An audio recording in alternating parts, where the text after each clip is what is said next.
The National Citizen Service is a scheme for 15 to 17-year-olds, designed to give young people valuable life skills, the chance to challenge themselves and to give something back to their community.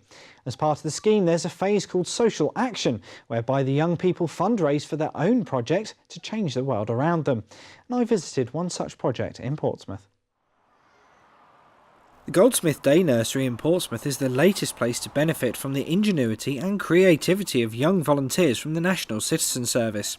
The team of 15 to 17-year-olds have planned a new sensory garden for the children to enjoy. So we're taking part in NCS, which is National Citizen Service, and we're undertaking our social project at the moment, which is basically social action in our community. And what we've decided to do is to renovate the nursery in Goldsmith Avenue in their garden, because it was very run down and they didn't have the funds to actually renovate it themselves, so we thought it'd be really good to do it for them.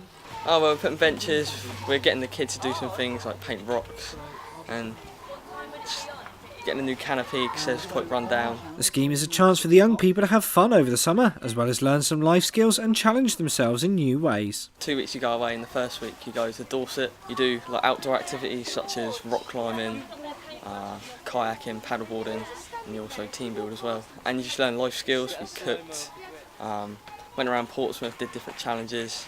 Well, it was promoted to me through my school, and it just sounded like a really interesting opportunity. And obviously, as we finished year 11, we had a really long summer ahead of us after our GCSEs, so it was just something really useful to do. In the first week we were sort of thrown together because we were out camping doing like different activities, so that was a really good week to like get everyone to know each other.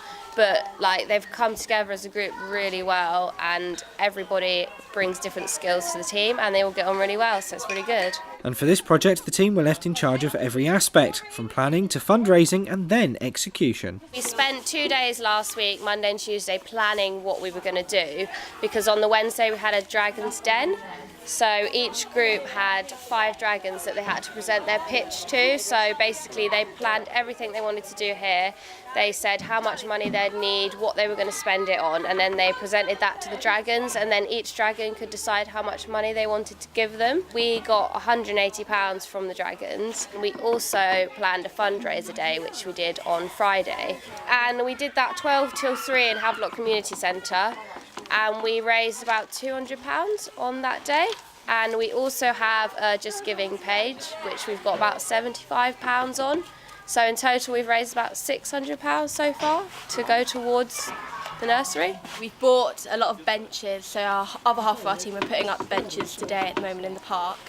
And then this afternoon they're going to paint it. But the rest is mainly recycled stuff, so we've got pallets to make benches, we've got tyres for the benches, and we're planning on using old tins to use as plant pots and just paint them. Lots of different things for them to look at and touch, like we're going to have wind chimes, which we also did on our fun day. We got people to paint them. So we've got colourful wind chimes, we've got a bird box, sort of different fun plants, and yeah, just things that they can look at and touch really. So the idea is to leave like a footprint behind in our community of what we've given to it. So our footprint is to come back to the nursery in 6 months' time and make sure, see how the children are using it and how much of an impact it's made to their community and their life. This is Richard Stringer for That's TV.